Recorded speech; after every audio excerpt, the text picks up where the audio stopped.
প্রিয় সম্মানিত সভাপতি, আমার এই আপন ছোট ভাই ফখরুল ইসলামের মঞ্চে বসা জামাত ইসলামের কেন্দ্রীয় নেতা সহকারী সেক্রেটারি জেনারেল অ্যাডভোকেট এহসানুল মাহবুব জুবায়ের, বিভিন্ন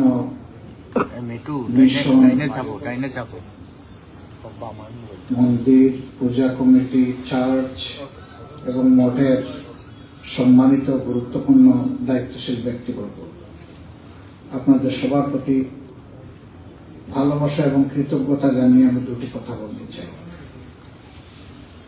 ভালোবাসা এই কারণে যে মানুষ আসলেই মানুষের জন্য, কিন্তু যে ও মানুষ সে মানুষের জন্য হবে না, সে মানুষের জন্য ক্ষতিকারক, আর মানুষ যে সে মানুষকে মানুষ হিসেবেই গণ্য করে। আমাদের দেশটি খুবই ছোট্ট একটা ভূখণ্ড, কিন্তু বিপুল সংখ্যক মানুষ আমরা এই দেশে বসবাস করি। পৃথিবীর আর এমন একটি দেশ নাই যেখানে এত ছোট জায়গায় এত বেশি মানুষ বসবাস করে। দুনিয়ার সবচেয়ে থিকলি পপুলেটেড কান্ট্রি হচ্ছে বাংলাদেশ, ঘনবসতির দেশ। এখানে কার্যত আমরা 4টি ধর্মের মানুষ পাশাপাশি বসবাস করি। মুসলমানরা আছেন, সনাতন হিন্দু ধর্মের আছেন, খ্রিস্টান ধর্মের লোকেরা আছেন, বৌদ্ধ ধর্মের লোকেরা আছেন। আমরা প্রাইমারি স্কুল থেকে শুরু করে সর্বোচ্চ বিদ্যাপীঠ পর্যন্ত একই বেঞ্চে পাশাপাশি বসে লেখাপড়া করি। বাজারে যখন যাই বাজার করার জন্য সওদা কিনতে, তখন দেখি না কোনটা মুসলমানের দোকান আর কোনটা হিন্দুর দোকান। আমার প্রয়োজন অনুযায়ী যেখানে আমি উত্তম ব্যবস্থা পাবো আমি ওখানে যাই। আমি যখন হাল চাষ করতে যাই তখন পাশের জমি কোন ভদ্রলোকের এটা আমার দেখার বিষয় না, বরঞ্চ আমার গরুর পাটা যাতে ওই জমিনে না যায় সেটা আমার সতর্কতার বিষয়। প্রয়োজন অনুযায়ী আমরা সামাজিক বিভিন্ন অনুষ্ঠানে পরস্পরকে আমরা দাওয়াত, নিমন্ত্রণ, আহ্বান জানাই এবং অনেকেই আমরা সাড়া দিই। বাংলাদেশটা এরকমই একটি সাজানো ফুলের বাগান, যুগ যুগ ধরে চলে আসছে। তবে এক মায়ের 5 সন্তান হলেও 5 জনের চিন্তা এবং চরিত্র এক ধরনের হয় না, ক্যাপাসিটিও এক ধরনের থাকে না, মানুষে মানুষে তারতম্য থাকে। সবচেয়ে নিষ্কর্মা যে সেই দেখবেন পরিবারে ফুসফাস করে বেশি, আর তার প্রতি মা সবচেয়ে দুর্বল।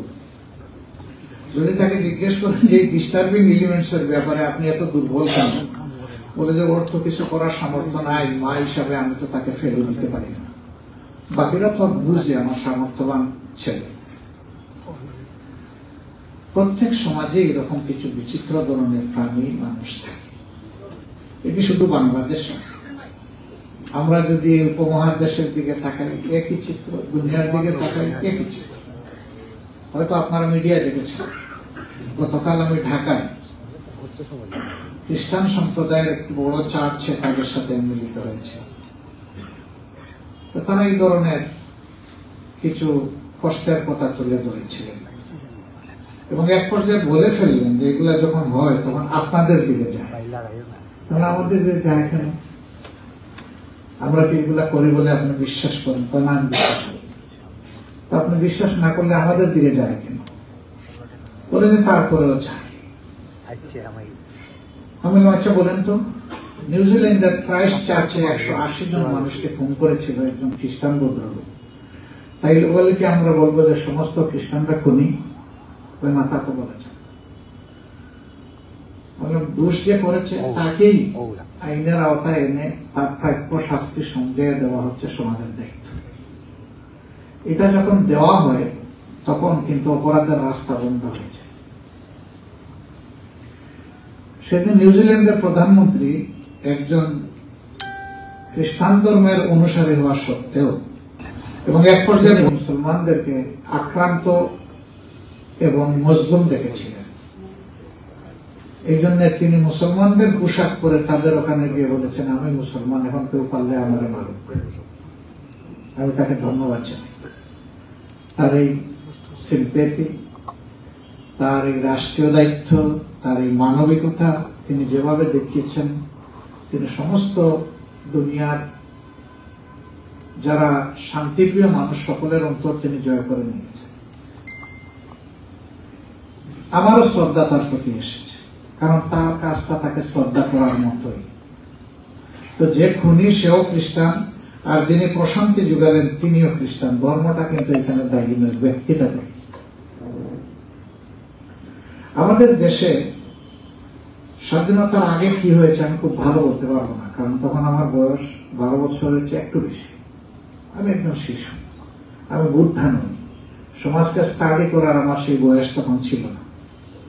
কিন্তু দেশের স্বাধীনতার পরে যেটুকু দেখেছি, কোন সরকারের আমলে বাড়াবাড়ি কোথাও থামেনি, এবং সেই বাড়াবাড়ির শিকার সুনির্দিষ্ট কোন ধর্মের মানুষের আমল নেই। সকল ধর্মের মানুষের এই বাড়াবাড়ির শিকারে পরিণত হয়েছে। কিন্তু এটা সত্য যে এই এক সময় বাংলাদেশে যে পরিমাণ ভিন্ন ধর্মের মানুষ ইসলাম ধর্ম ছাড়া ছিলেন, সেই পার্সেন্টেজটা এখন নেই, এটা হ্রাস পেয়েছে। এটা দুটি কারণ। একটা কারণ হলো যারা ক্ষতিগ্রস্ত হয়েছে তারা সম্মানের ভয়ে দেশ ছেড়ে চলে গেছে।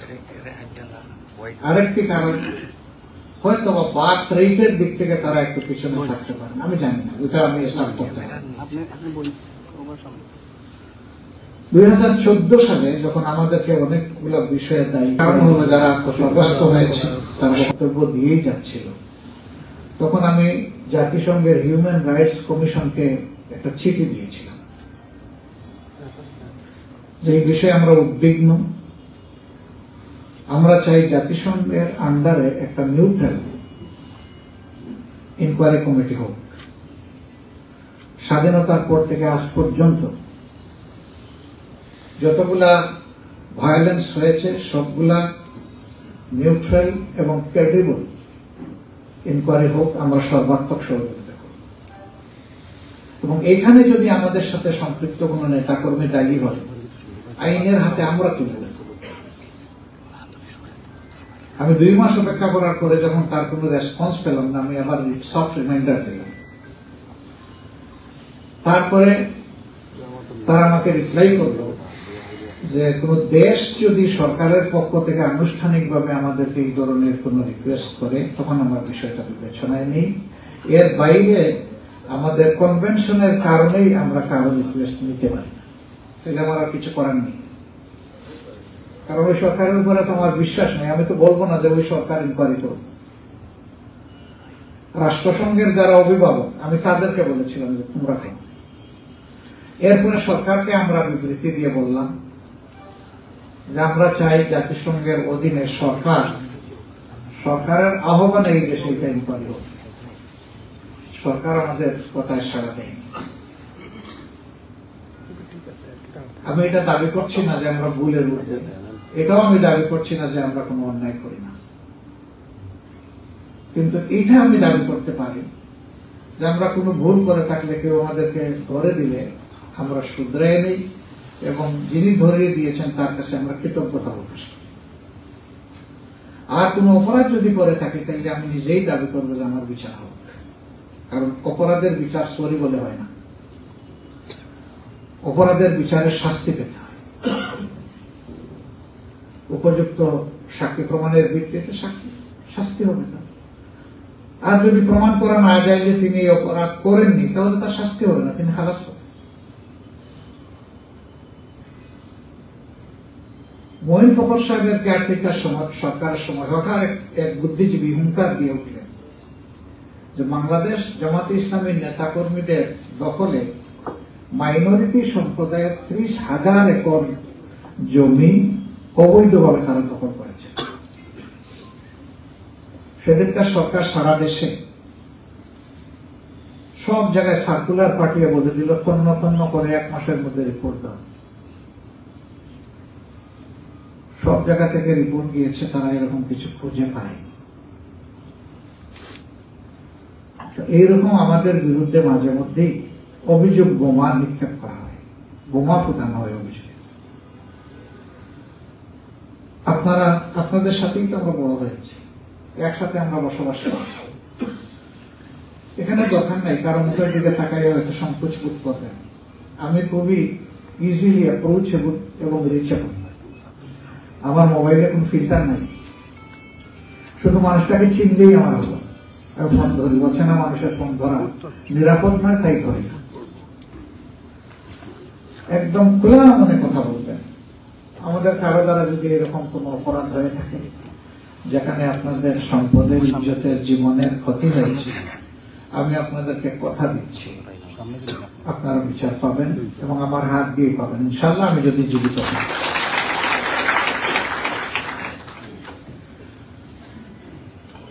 দ্বিতীয় যে কথাটি বলতে চাই, দলীয় ব্যাপার এখানে রেখে দিলাম। শেখ মুজিবুর রহমান সাহেব 72 সালে একটা কথা বলে একটা ঝামেলা ফেলে দিয়েছেন আমাদের। তিনি বলেছিলেন এই দেশে যারা বসবাস করবে তাদেরকে বাঙালি হয়েই থাকতে হবে। সাথে সাথে পাহাড়ের জনগণ তারা খুবই ফেটে পড়ল এবং তারা বলল, no, we are not Bengali. আমাদের অন্য লিঙ্গুইস্টিক আইডেন্টিটি আছে, আমরা আমাদের লিঙ্গুইস্টিক ভাষাগত পরিচয় নিয়ে আমরা বাঁচতে চাই। এর আগে কিন্তু পাহাড় শান্ত ছিল, এই যে অশান্ত হলো, সেই অশান্তি আমাদের কপাল থেকে আর গেল না, এখন অশান্তি লেগে আছে। এখন শুধু পাহাড়ি আর সমতলের লোকদের জীবন পরস্পরের সংঘাতে যায় না, এখন পাহাড়ি লোকদের নিজেদের মাঝেও ইনফাইটে বিভিন্ন সাব গ্রুপের মাঝে অনেকগুলা মূল্যবান জীবন চলে পড়ে। ওই তখন থেকে যে অস্ত্র হাতে এসে গেল, সেই অস্ত্রটা আর নামানো গেল না।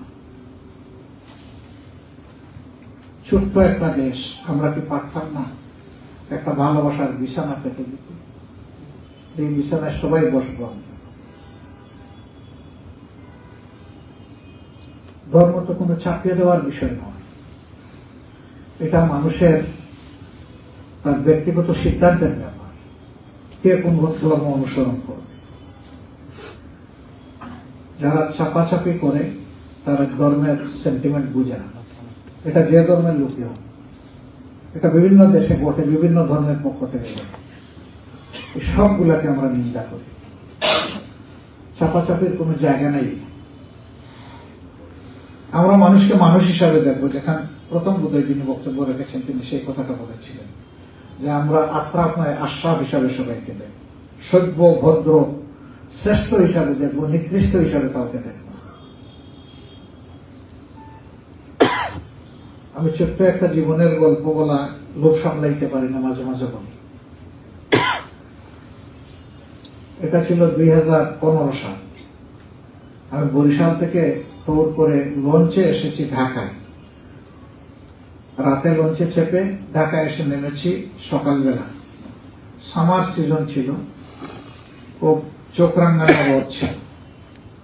আমি গাড়িতে ওঠার পরে কিছু দূর গিয়ে আমার গাড়ির চালককে বললাম, এখানে একটু থামো। সে বললো, স্যার সামনে ময়লার ভাগাড়, গন্ধ আসবে,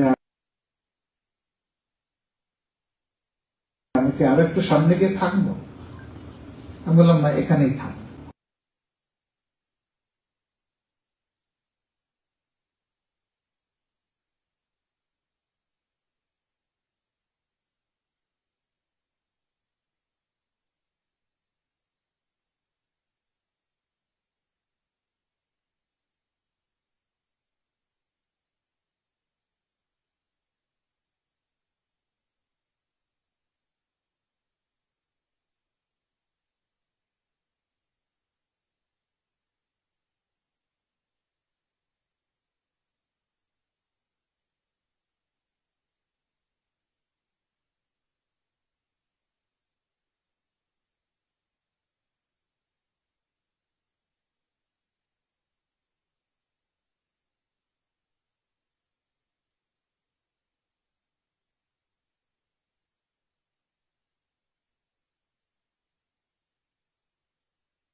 নাকি খান?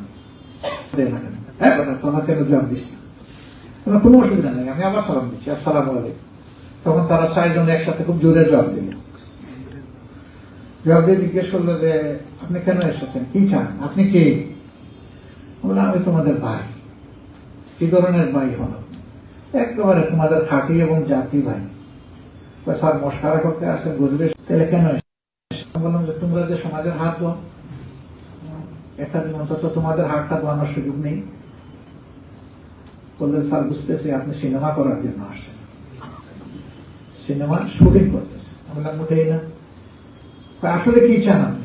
আমি বললাম আসলেই হাত ধুইতে চাই, আজকে হাত না ধুইয়া কাউকে আমি ট্রাকে উঠতে দেবো না। একজন বললো যে এই গরমে তো এমনি পুড়ে যাচ্ছে, দেও। ওনার এত শখ, যখন হাত দেও আমিও দিচ্ছি। তো হাত প্রথম জন বাড়াই দিল যে এত সময় আমার সাথে কথা বলেছে, ডায়লগ করেছে। হাতটা পরিষ্কার করলাম, একটু বসা মজা করলাম, করে বললাম ভাই সেকেন্ড কি আছে, একটু হাত বাড়াও। তো 4 জনের হাত ধোয়া শেষ হলো। বললো এখন কি চান? বললাম এখন এই খাবারের প্যাকেট গুলো না। কিনে দিন, ওগুলো আমাদের লাগবে না। আমি বললাম ভাই বুঝতে পারছি, এখন তো দুনিয়া অনেক কিছুই ঘটে, তোমরা বলে দাও কোনটা থেকে আমি খাবো, আগে আমি খাই তারপরে তোমরা নিব। কয়দিন না খাইলে দেন লাগবে, আমার নিয়ে নিতে। হাতে নিয়ে বললো, এই কথাটা আমাকে তীরের মতো আঘাত করেছে। বললো আজকে বুঝলাম যে আমরাও মানুষ। কেন এই কথা বললেন? বলে জি না, আপনারা তো আমাদেরকে সুইপার এবং মেথর হিসাবে গণ্য করেন, মানুষ হিসাবে গণ্য করেন। আমার চোখ দিয়ে পানি চলে এসেছে।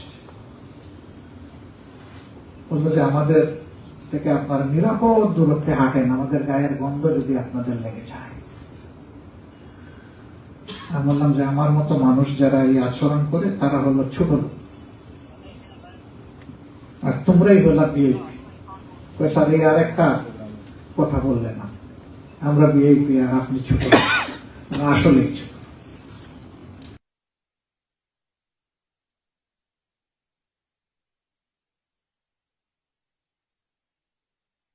কেউ যদি তোমাদেরকে এরকম বলে থাকে, নিশ্চয়ই বলে বলেই তো তোমরা বলছো, তাহলে সে মানুষ নয়। কারণ তোমরা কাজ 1-2-3 দিন বন্ধ করো, কেউ ঘর থেকে বেরোতে পারে, সবাই ঘরের মধ্যে বন্দী হয়ে অসুস্থ হয়ে, আর সেই তোমাদেরকে উপেক্ষা করে যে সমাজ, এরা মানুষ নয়। ওরা কাঁদলো, অনেক কাঁদলো, আমিও কাঁদলাম এদের সাথে। ওরা কেঁদে কেঁদে তাদের গাড়িতে, আমি কেঁদে কেঁদে আমার গাড়িতে আমি চলে এসেছি। আমি আস্তে আস্তে আমার সঙ্গীদেরকে প্রশ্ন করলাম যে কোনো শিক্ষা এখান থেকে পেয়েছেন? বলে যে বিশাল শিক্ষা পেয়েছি। এই সমাজে কোনো মানুষ অপ্রয়োজনীয় নয় এবং অগুরুত্বপূর্ণ। 2 নম্বর আরেকটা কনসেপ্ট আমাদেরকে ক্ষতিগ্রস্ত করে, একটু যাদের শিক্ষা হয়েছে, একটু যাদের সম্পদ আছে, তারা মনে করে এটা আমার আর আমার বাবার।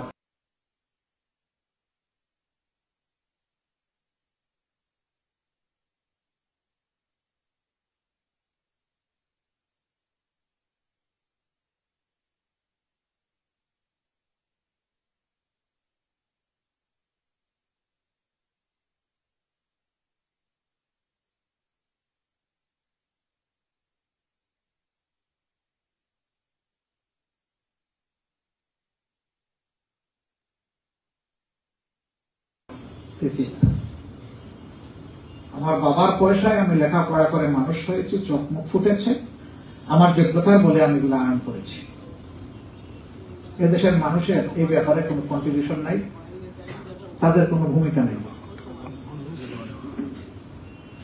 আমি স্পষ্ট বলতে চাই, এরকম যারা আমরা লেখাপড়া করেছি তাদের মানুষ হওয়ার জন্য এই দেশের ফুটপাতে, রাস্তাঘাটে, বাসায় বাসায় ঘুরে ঘুরে যারা মানুষের দিচ্ছে, সেই ট্যাক্স সেও দিচ্ছে।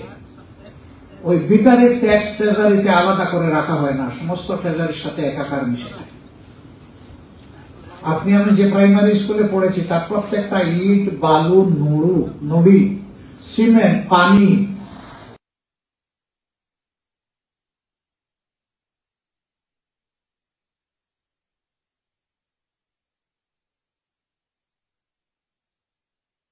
শ্রমিকের হাত, সবগুলার সাথে ওই ভদ্রলোকেরও ট্যাক্স শরিক আছে। আপনি তার দায় এড়ান কিভাবে?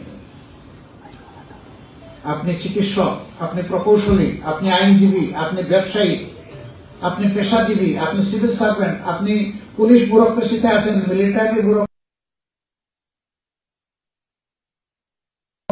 আছেন, যেখানেই আপনি থাকেন, মিল ফ্যাক্টরি সেক্টর, ইন্ডাস্ট্রির মালিক, আপনি যাই হোক, আপনি কিন্তু সবার কাছে ঋণী। এই ঋণবোধ যদি একজন মানুষের অন্তরে থাকে, সে কখনো মানুষকে অপমান করতে পারে। আর এই ঋণবোধ যার থাকবে না, সে তার পছন্দ মতো কাউকে ওয়েলকাম করবে, আবার কাউকে বেইজ্জত করবে, এবং চান্স পাইলেই তার রাক্ষসী হাতটা ওই গরিবের পকেটে ঢুকাই দেবে। এখানেই নৈতিকতার প্রশ্ন, এখানেই ধর্মের প্রশ্ন। আজকে বিশাল একটা সমাবেশ না করে আমরা বাসায় কিন্তু লোক কিছু এখানে বসে যে আমরা একটা মানবিক বাংলাদেশ গড়ে তুলব, যেখানে মানুষ, সে যে ধর্মের হোক অথবা যে পেশারই হোক, সে মানুষ হিসেবে সমাজের কাছে গণ্য হবে এবং সম্মান পাবে। আজকে এখানে আসার সময় লিফটে উঠবো, তাদেরকে ফেলেই মোটামুটি আমরা আসার প্রতি ছিল, কিন্তু আমি দেখলাম লিফট যেই নামলো, দুইটা মাত্র মহিলা, বাকি সব পুরুষ। আমরা হুড়মুড় করে লিফটে ঢুকে গেলাম। আমি একটা লিফটের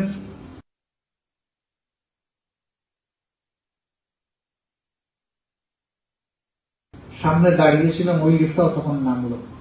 ওনারা ওইদিকে একটু যাবে, আমি বললাম না, আপনারা এইদিকে আসে। কেন বল?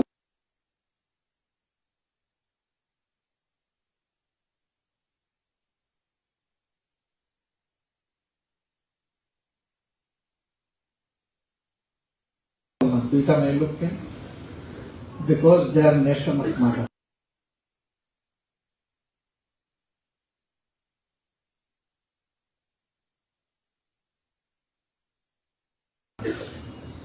এরা মায়ের জাত। এখানে কেউ আছেন নাকি মায়ের পেট ছাড়া দুনিয়া আসছে? এনিবডি?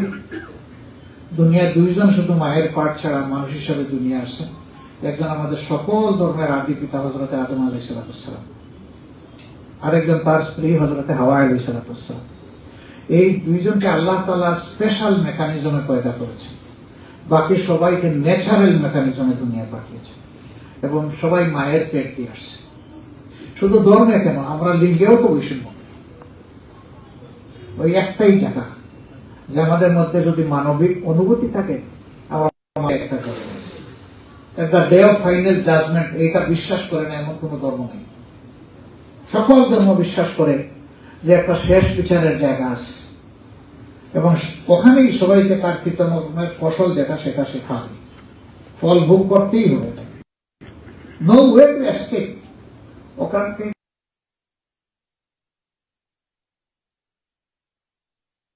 পাশ কাটাই দেওয়ার কোন রাস্তা কারোর জন্য খোলা থাকে,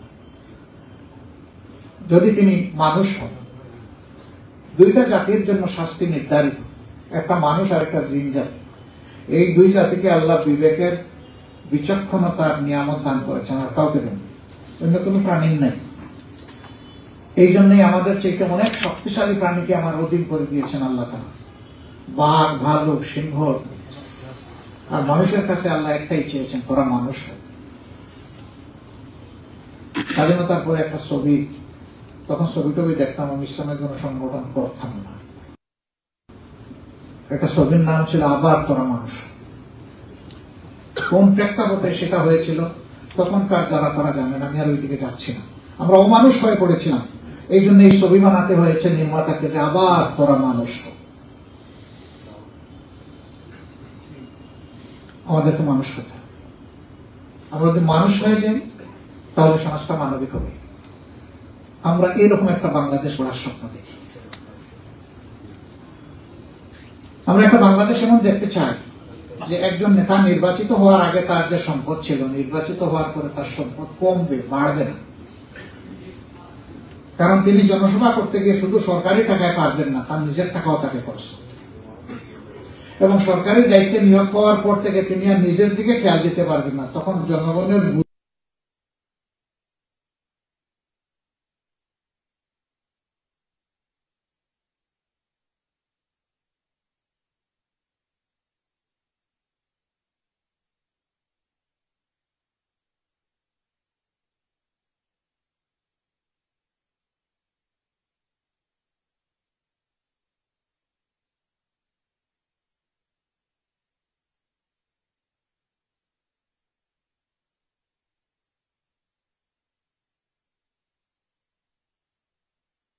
বোঝা তাকে বহন করতে হবে।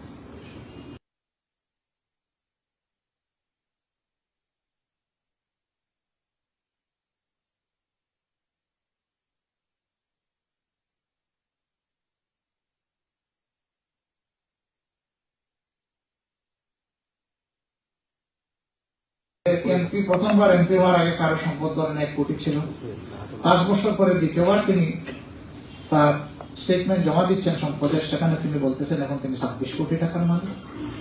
দ্বিতীয়বার যখন তিনি হচ্ছেন তখন তিনি 250 কোটি টাকার মালিক।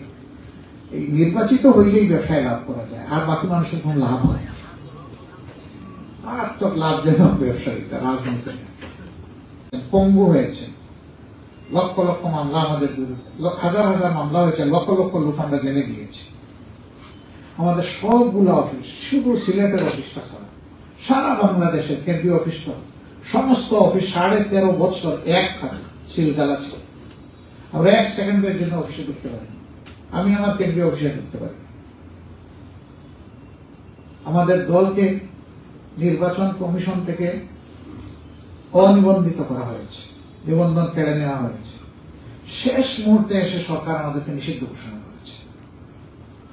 এত বড় চাপ অন্য কোনো দলের উপর দিয়ে যায়। মানুষ আরো বেশি মারা যেতে পারে, আমি অস্বীকার করব, সেই হিসাব হয়তো সবার কাছে আছে, কিন্তু সব মিলে এত ফিল্ডে এত চাপ আর কোনো দলে না। 5 তারিখ আমরা সারা দেশে আমাদের কর্মীদেরকে বলেছিলাম এখন দ্রুত কয়েকটা কাজ করে ফেলতে হবে।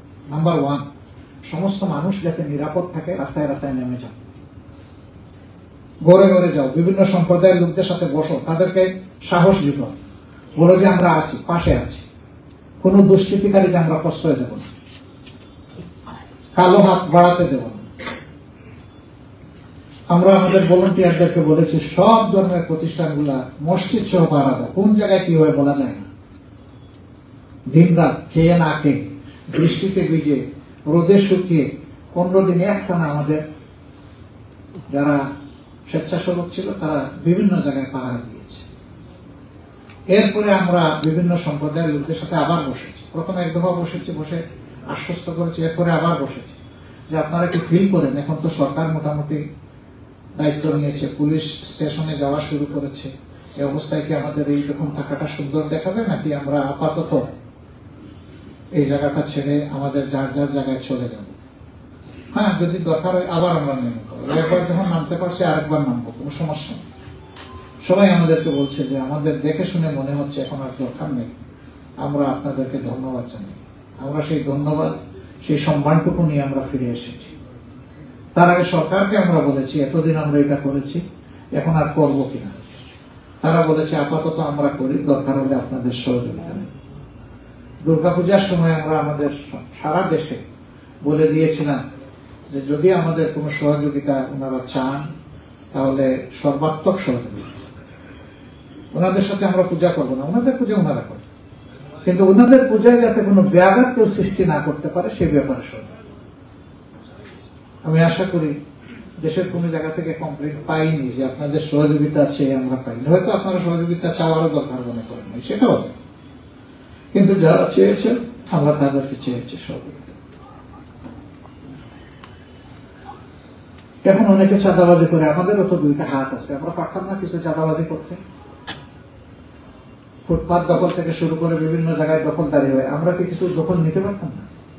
চাইলে তো কম বেশ নিতে পারতাম, কিন্তু আমরা আমাদের লোকদেরকে বলে দিয়েছি এটা সাফ হারাম, কারো সম্পদের দিকে অন্যায় ভাবে চোখ তুলে তাকানো যাবে না, হাত পড়ার মতো দূরের কথা। আলহামদুলিল্লাহ বাংলাদেশের কোন জায়গা থেকে আমাদের কাছে কোনো কমপ্লেন আসে, যদি আসে অবশ্যই আমরা ব্যবস্থা। আমি আবারও বলছি, সিলেটে যদি এরকম কিছু কারোর সাথে, আপনাদের কারোর সাথে হয়, আমাকে একা বলে দেবেন, আমি আপনাদেরকে সাথে নিয়ে সামনে রেখে তার বিচার করবো। সেই বিচারে যদি আপনারা সন্তুষ্ট হন আলহামদুলিল্লাহ, না হলে আপনারা কোর্টের আশ্রয় নেবেন, আমি আপনাদেরকে সাহায্য করবো আইনি পক্ষে, আমি কথা দিচ্ছি। কারণ অন্যের অপরাধের দায় নিয়ে আমি আল্লাহর দরবারে হাসরের দিন দাঁড়াতে চাই না। আমার অপরাধের বোঝাকে বহন করবে, এটা নিয়ে আমি ভীত সন্তোষ। আরেকজনের অপরাধের দায় আমি নেব কেন? নেওয়ার কোন প্রশ্নই। আমরা আপনাদেরকে কথা দিচ্ছি, যে সমস্ত দাবি দেওয়া আপনারা করেছেন এগুলো সঙ্গত দাবি দেওয়া, একজন দেশের বৈধ নাগরিকের দাবি। আমরা একেবারে সাফ, আমাদের মুখ থেকে এই কথাটা প্রথম বের হয়েছে এই 24 5 আগস্টের পর, যে এই দেশে আমরা কোনো মেজরিটি মাইনরিটি মানি না। এদেশের যারা নাগরিক তারা সকলেই মর্যাদাবান, গর্বিত নাগরিক। আমরা সমান অধিকারের ভিত্তিতে এই দেশকে দেখতে চাই, গড়ে তুলতে চাই। এখন অনেকেই এই কথাটা বলা শুরু করেছে। কালকে খ্রিস্টান সম্প্রদায়ের লোকেরা বলেছেন আমরা মাইনরিটিতে কোনো পরিচয় দিতে চাই। ছোট্ট একটা দেশ, এত ভাগ কিসের আবার?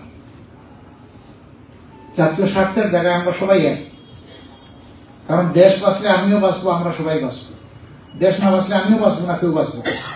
অশান্তি হলে সেই অশান্তির দায় এবং কষ্ট সবাইকে ভোগ করতে হবে। শান্তি হলে ইনশাল্লাহ তার অংশ আমি পাবো, সবাই পাবো।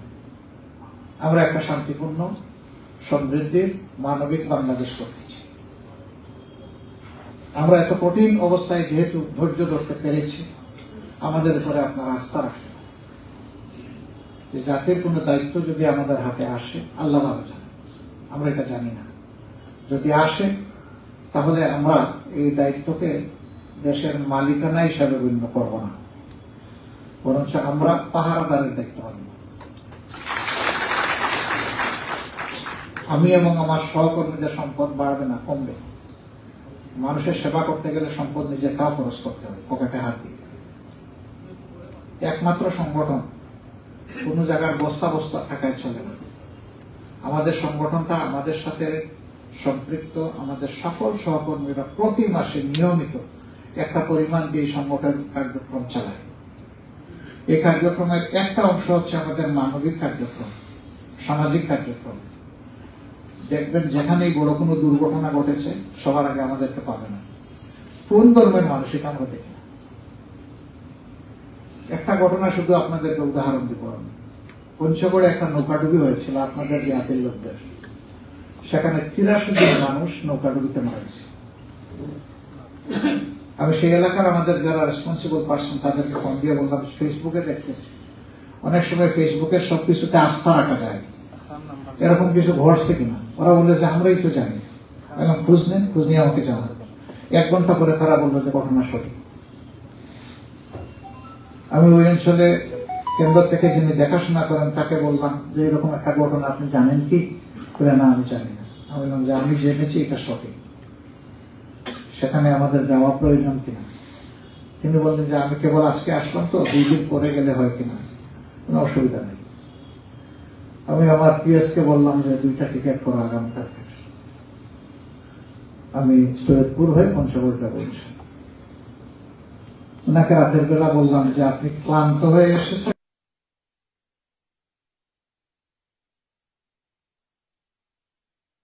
আপনার যাওয়া লাগবে না। ওখানে যারা আছে শুধু এয়ারপোর্ট থেকে আমাকে রিসিভ করতে বলবেন। উনি কি আমার বলার পরে আর বসে থাকতে পারে? উনিও গাড়ি উস্কানি নিয়ে আমার সাথে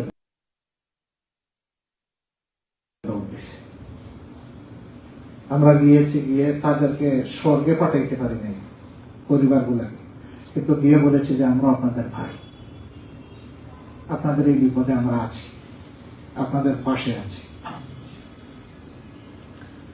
আমাদের সামর্থ্য অনুযায়ী তাদের পাশে আমরা দাঁড়ানোর চেষ্টা করেছি।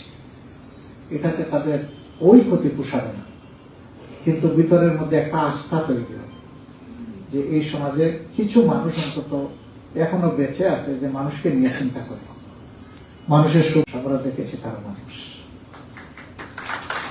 এরকম অনেক ঘটনা আছে, আমি ওগুলো বলে আপনাদের সময় নষ্ট করতে চাই না।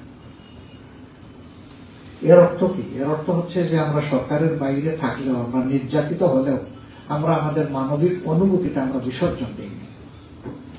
তখন তো সরকার আওয়ামী লীগ ছিল। আমি যখন গিয়েছি রেলমন্ত্রীর বাড়ি ওই জায়গায়, তিনি তখন ওই স্পটেই আমি তাকে গিয়ে পেয়েছি। আমি জিজ্ঞেস করেছি যে আপনাদের ঘরে ঘরে বাড়িতে বাড়িতে কেউ এসেছেন কি, কোন দলের অথবা সরকারের কোন প্রতিনিধি? তারা সকলে বলেছে না, কেউ আসেন। বলছে আসবে। যেহেতু আমি ঘন্টা বাজাইয়ে দিয়েছি, এখন সবাই দৌড়ে আসবে, আর কোনো অসুবিধা হবে না। এবং আমি সবাইকে আহ্বান জানিয়েছিলাম সরকারকেও আসা উচিত, এবং যারাই বিত্তশালী মানুষ হিসেবে তাদেরও আগে আসা উচিত। তারপরে অনেকে গিয়েছে, সরকারও গিয়েছে, আমরা সকলকে ধন্যবাদ জানাই। ভালো কাজে আমরা চাই না যে সব কাজ আমরাই করে ফেলি, এবং এটা সম্ভব। ভালো কাজটা সবাই মিলেই করতে হয়।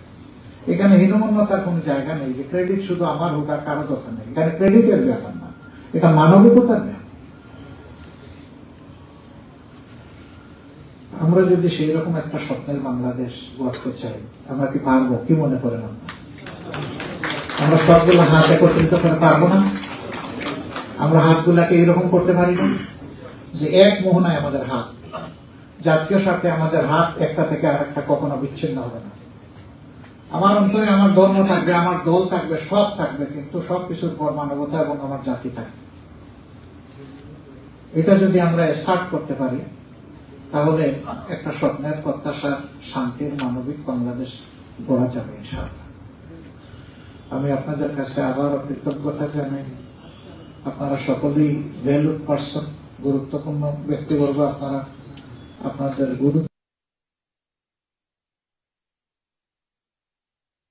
সময় আপনারা ত্যাগ স্বীকার করে আমাদের ডাকে সম্মান করে ভালোবেসে এখানে এসেছেন। এই সম্মান এবং ভালোবাসার কোন প্রতিদান আমাদের হাতে নাই। আমাদের সকলের স্রষ্টার কাছে আমি মিনতি জানাই, আল্লাহ যেন আপনাদের সকলকে উত্তম প্রতিদান দান করে।